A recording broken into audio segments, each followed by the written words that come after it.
and I don't mind making the speech without a teleprompter, because the teleprompter is not working. I feel very happy to be up here with you nevertheless, and that way you speak more from the heart. I can only say that whoever's operating this teleprompter is in big trouble. That's how U.S. President Donald Trump kicked off his speech at the UN General Assembly, but his complaints didn't stop with the faulty prompter. According to him, the renovations of his office were also expensive and of poor quality, and he was even set off by a broken escalator. If the First Lady wasn't in great shape, she would have fallen, but she's in great shape. We're both in good shape. We both stood. The president's nearly hour-long address centered on a prosperous America and, in his view, a world prospering thanks to it. On the world stage, America is respected again like it has never been respected before. You think about 2 years ago, 3 years ago, 4 years ago, or 1 year ago, we were a laughingstock all over the world. Trump, casting himself as a peacemaker, reminded the audience that he stopped 7 wars without the UN's help and is deserving of the coveted Nobel Peace Prize. Likewise, in a period of just 7 months, I have ended 7 unendable wars. They said they were unendable. You're never going to get them solved. Some were going for 31 years, 2 of them, 31, think of it, 31 years. One was 36 years. One was 28 years. It's too bad that I had to do these things instead of the United Nations doing them. And sadly, in all cases, the United Nations did not even try to help in any of them. It's worth noting that one of the 7 wars Trump claimed to have stopped was between Egypt and Ethiopia. In reality, the last military conflict between them occurred in the 18th century. Their current dispute is over a dam Ethiopia built on the Nile River. To think that we settled Azerbaijan and Albania as an example.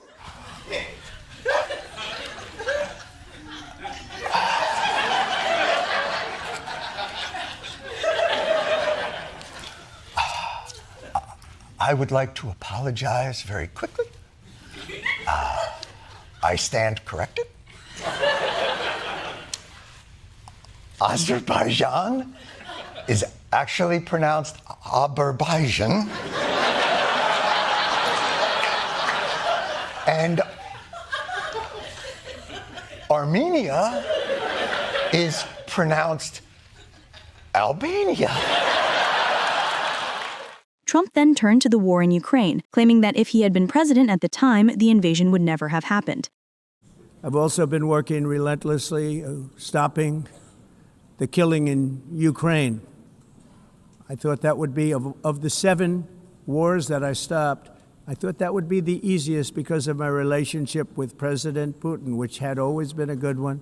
I thought that was going to be the easiest one. But you know, in war, you never know what's going to happen. There are always lots of surprises, both good and bad. Everyone thought Russia would win this war in 3 days, but it didn't work out that way. It was supposed to be just a quick little skirmish. It's not making Russia look good. It's making them look bad. Trump didn't miss the opportunity to use the UN stage to once again issue a stark warning to migrants, dedicating a significant portion of his speech to them. Our message is very simple. If you come illegally into the United States, you're going to jail, or you're going back to where you came from, or perhaps even further than that. You know what that means. The U.S. president also had some pointed advice for European leaders. Keep your borders closed and beware of migrants who, he claims, are destroying your culture and heritage. Every single one of them, you're destroying your countries. They're being destroyed. Europe is in serious trouble.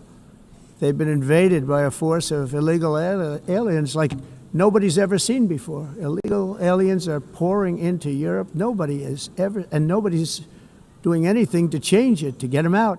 This rhetoric has long alarmed human rights organizations. Human Rights Watch warns that Trump's policies exacerbate humanitarian crises, and the Civicus Monitor has rated the state of civic freedoms in the U.S. as obstructed, citing threats from the Trump administration. Days ago, ABC indefinitely suspended Jimmy Kimmel's late-night show following his remarks about the killing of Charlie Kirk, which sparked a major backlash from the show's fans and other hosts alike. Tonight, Jimmy Kimmel's late-night show returned to the air. I posted a message on Instagram on the day he was killed, sending love to his family and asking for compassion, and I meant it, and I still do.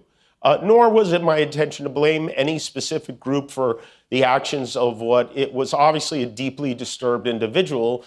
That was really the opposite of the point I was trying to make, but I understand that to some that felt either ill-timed or unclear, or maybe both. And for those who think I did point a finger, I get why you're upset. If the situation was reversed, there's a good chance I'd have felt the same way. According to Western analysts, Trump's speech and his broader political style are fueling deep polarization not just in America, but across the globe. While his supporters applaud his candor and strength, critics warn that this cocktail of populism, nationalism, and the creation of an enemy figure is eroding democratic institutions and the international order. Ani Hovhannisson, ReOpen Media.